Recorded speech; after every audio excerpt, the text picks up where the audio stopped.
আমরা সেই ছোটোবেলা থেকেই শুনে আসছি মা ঠাকুমাদের আমল থেকে যে কাঁচা হলুদ স্কিনের পক্ষে ভীষণ ভালো, স্কিনকে ফর্সা করে, আরও কত কী। কিন্তু স্কিনকে তো ফর্সা করে, তাছাড়া আরও অনেক বেনিফিট কিন্তু এই কাঁচা হলুদে আছে, যার সম্পূর্ণ ডিটেলস আমি তোমাদের আজকে এই ভিডিওতে বলবো। এবং কাঁচা হলুদকে কিভাবে ফেস প্যাক হিসেবে ব্যবহার করবে, কি কি তার মধ্যে ইউজ করবে, সবই দেখাবো। মন দিয়ে শোনো এবং দেখো। কাঁচা হলুদ স্কিনে যদি কোনো ব্রণ থাকে সেটাকে দূর করে, স্কিনে কোনো এনভায়রনমেন্ট ড্যামেজ থাকলে সেটা দূর করে, ডার্ক সার্কেল দূর করে, স্কিনকে লাইটনিং করে, আর অ্যান্টি এজিংয়ের কাজ করে, আরও নানান কিছু। তো আজকে আমি কাঁচা হলুদের একটা ফেস প্যাক তোমাদের দেখাচ্ছি, যেটা এই শীতকালে ভীষণ ইজিভাবে তোমরা মার্কেটে অ্যাভেলেবেল পেয়ে যাবে। কাঁচা হলুদ মানে ওই কাঁচা হলুদ মানে যেটা আমি তো তোমাদের দেখাবো না, সেটা ভুলে গেছিলাম। দেখো, এইটুকু কাঁচা হলুদ 5 টাকা নিয়েছে, এতটা আমার লাগবেও না। অর্ধেকটা করে নিয়ে তারপরে সেটার ওপর থেকে ছালটা তুলে নিচ্ছি। তারপরে এটাকে মিক্সিতে ভালো করে গ্রাইন্ড করে নেব। মিক্সিতে গ্রাইন্ড করে নেওয়ার পরে তোমরা এটার মধ্যে নানান কিছু ব্যবহার করে ফেস প্যাক বানাতে পারো। আমি আজকে যেভাবে বানাচ্ছি ফার্স্ট দিন দেখে নাও, এরপরে আরও নানান রকম ইউজেস দেখাবো কাঁচা হলুদের স্কিনের জন্য। একটু নিয়ে নিয়েছি এর মধ্যে র মিল্ক, আর একটু নিয়ে নিয়েছি বেসন, ব্যাস। আর এটার মধ্যে তোমরা মধু ইউজ করতে পারো, তবে মধু আমার কাছে নেই, তাই আমি প্রথমেই তোমরা দেখেছো আমি ইউজ করেছি গ্লিসারিন। তারপরে পুরো ফেসে এটাকে ভালো করে অ্যাপ্লাই করে নিয়ে 15 মিনিট আমি অপেক্ষা করেছি। তারপরে শুকিয়ে গেছে সেহেতু একটু জল দিয়ে ভিজিয়ে নিয়ে 10 মিনিট ধরে ম্যাসাজ করেছি ভালো করে। তারপর প্লেন জল দিয়ে মুখটাকে ধুয়ে নিয়েছি। এর মধ্যে দিয়েছি র মিল্ক, যেটা আমাদের স্কিনকে ব্রাইটনিং করতে হেল্প করে, আর দিয়েছি বেসন, যেটা আমাদের স্কিনকে টানটান করতে সাহায্য করে, আর দিয়েছি গ্লিসারিন, যেটা আমাদের স্কিনকে এই শীতে মোলায়েম রাখতে সাহায্য করে, যেটা ভীষণ দরকার। তারপরে আর কিছুই না, তোমাদের পছন্দ মতন ময়শ্চারাইজার মেখে নাও। আমার শীতকালের পছন্দের ময়শ্চারাইজার হচ্ছে এই ক্রিমটা, নিভিয়া সফট। তোমরা চাইলে অ্যালোভেরা জেল মেখে নিতে পারো, তোমাদের পছন্দ মতন ময়শ্চারাইজার মেখে নাও, ব্যাস। এই ছিল আজকের আমার স্কিন কেয়ার ফেস প্যাক। এটা তোমরা ডেইলিও ইউজ করতে পারো। এটার মধ্যে যা যা আছে তা যদি তোমরা ডেইলিও ইউজ করো কোনো সমস্যা নেই। এবার দেখো আমার ডেইলি রুটিন। শরীরটা যেহেতু বেজায় খারাপ, তাই বাজারে গিয়ে আর ব্লগ করলাম না, চুপচাপ বাজার করে সোজা চলে এলাম বাড়িতে। এসেই প্রচণ্ড খিদে পেয়ে গেছে, কি খাবো কিছু করতে মন চাইছে না, কিছু খেতেও সত্যি কথা বলতে মন চাইছে না। তাই একটুখানি ছাতু মোটা করে খেয়ে নিলাম।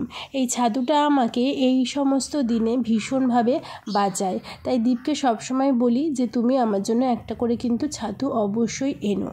তো প্রতিদিন যদিও বা খেতে ভালো লাগে না বা খাইও না, যেদিন এরকম শরীর খারাপ লাগে কোনো কিছু করতে ইচ্ছে করে না সেদিন। বাজার থেকে মাছ এনেছি, আর কাঁচকলাটা আগের দিনেরই ছিল। আজকে না একটু ডাঁটা চচ্চড়ি করব। আগের দিন তোমরা যেই লাউ শাকের পাতা বাটার রেসিপিটা দেখেছো, সেই দিন লাউ শাক এনেছিলাম, তো সেই ডাঁটাগুলো না কেটে রেখে দিয়েছি। তো লাউ শাকের প্রত্যেকটা অংশ কিন্তু শরীরের পক্ষে যেহেতু খুব উপকার, ফেলে দেওয়া একদমই উচিত নয়। তাই সেই ডাঁটাগুলো দিয়ে আজকে একটু মাছের মাথা দিয়ে চচ্চড়ি টাইপের করব। আর তার আগে ডাল করে নিলাম। আর এই দিকে দেখো, যেহেতু শরীরটা খারাপ, একটু কুলেখাড়া পাতা পেলাম বাজারে, নিয়ে চলে এলাম, আর সেটা সেদ্ধ বসিয়ে দিয়েছি। আর ভাতের মধ্যেই নিজের জন্য একটা ডিমও সেদ্ধ দিয়ে দিয়েছিলাম।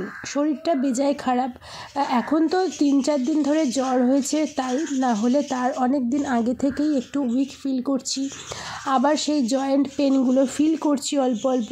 তাই সেই কারণে সকালবেলা একটা ডিম সেদ্ধ খেলাম, আর এই যে কুলেখাড়া পাতা সেদ্ধ বসিয়ে দিয়েছি। রসটা আমি খেতে পারি না, খুব অসুবিধা হয়, তাই এরকম সেদ্ধ করে জল খাই।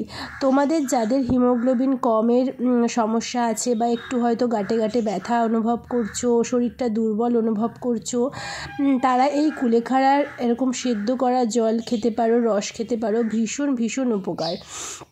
এর মধ্যে একটুখানি নুন মিশিয়ে নেবে, আর যদি নুন না মিশিয়ে খেতে পারো তাহলে তো আরও বেশি ভালো। রান্না করতে করতেই খেয়ে নিলাম, আর আমার তো এটা খেতে বেশ খারাপ লাগে না, রচার মতন খেতে লাগে। আর এদিকে আমার বরের পছন্দের মাছের কালিয়া রান্না করে ফেলেছি। মাছের কালিয়াটা দেখতে যেমন ইয়াম্মি হয়েছে, খেতেও কিন্তু বেশ দারুণ হয়েছিল। যেহেতু আমি পরে ভয়েস দিচ্ছি তাই জানলাম। বরমশাই এখন আজকাল প্রচুর চাপে আছে, কসরত করছে, পরিশ্রম বেশি হচ্ছে, তাই বরমশাইয়ের জন্য 2টো মাছ রেখে দিলাম। যদিও বা 2টো মাছ ফাইনালি ও খায়নি, পরে বলছি কেন। আর সেই যে ডাঁটা চচ্চড়ি এবারে বসিয়ে দিয়েছি। মাছের মাথা তেল ভেজে তার উপর দিয়ে দিলাম ডাঁটা, আর কাঁচকলা আলু একটু দিয়েছিলাম। আর তারপরে এই যে মোটামুটি নাড়িয়ে চাড়িয়ে নুন হলুদ সমস্ত কিছু দিয়ে নামানোর আগে একটু ভাজা মশলা দিয়ে দিলাম।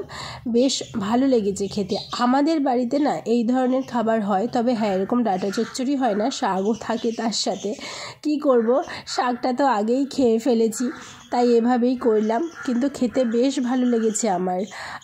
রান্নাবান্না কমপ্লিট হয়ে গেছে, এবার এখান থেকে পালাবো, তবে গ্যাসটা তো অবশ্যই পরিষ্কার করতে হবে। তার আগে গ্যাসটা পরিষ্কার করে এই যে গরম জল বসিয়ে দিলাম, কারণ শীতকালে সত্যি কথা আমি গরম জল ছাড়া স্নান করতে পারি না। আর সেই কারণে দেখো মুখটা এমনিতেই শরীরটা খারাপ, তার মধ্যে বেশ কয়েকদিন ধরে আমি গরম জলে স্নান করছি বলে মুখটা আরও শুকনো শুকনো লাগছে। স্নানে যাব, লাস্ট 4 দিন ধরে কোনো স্কিন কেয়ার করা হয়নি শরীর খারাপের জন্য, তাই একটুখানি স্নানে যাওয়ার আগে অ্যালোভেরা জেলের মধ্যে একটু চালের গুঁড়ো মিশিয়ে জল মিশিয়ে একটুখানি হালকা স্ক্রাবিং করে নিচ্ছি। আমার স্কিন আমি ভীষণ যত্ন করি, তার একটা এটাই কারণ জানো তো, একটু যদি অযত্ন করি আমার ব্ল্যাক হেডস হোয়াইট হেডসগুলো ভীষণভাবে মাথাচাড়া দিয়ে ওঠে। তো এই হচ্ছে ব্যাপার। তারপরে স্নান সেরে পুজো সেরে এই যে ডাঁটা চচ্চড়ি দিয়ে ভাত নিয়ে বসে পড়েছি। ভাত খেয়ে একটুখানি ঘুম দিয়ে তারপরে এই যে চলে এসেছি রাতের বেলা। এখন কটা বাজে বলো তো? 8টা বাজে। চলে এসেছি রুটি করতে। বেশি রুটি করতে হবে না, বরমশাই ভাত খাবে। আর দেখেছো কতটা ঘুমিয়েছি?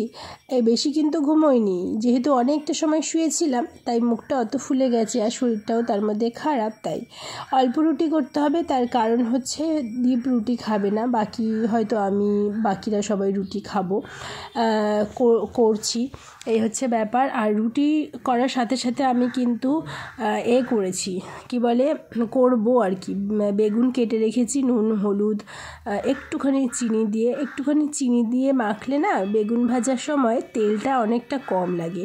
অনেকে বলে আটা ময়দা দিলেও কম লাগে, কিন্তু আমি সেটা একদিনও ট্রাই করিনি, এরপরে একদিন ট্রাই করতে হবে। শীতকালে এই বেগুন বড় বড় বেগুন গোল গোল করে ভাজা গরম ভাতে আর গরম রুটির সাথে বেশ ভালো লাগে, তাই না? আজকে বর লাকিলি তাড়াতাড়ি চলে এসেছে, আমরা খেয়ে দিয়ে তাড়াতাড়ি শুয়েও পড়লাম।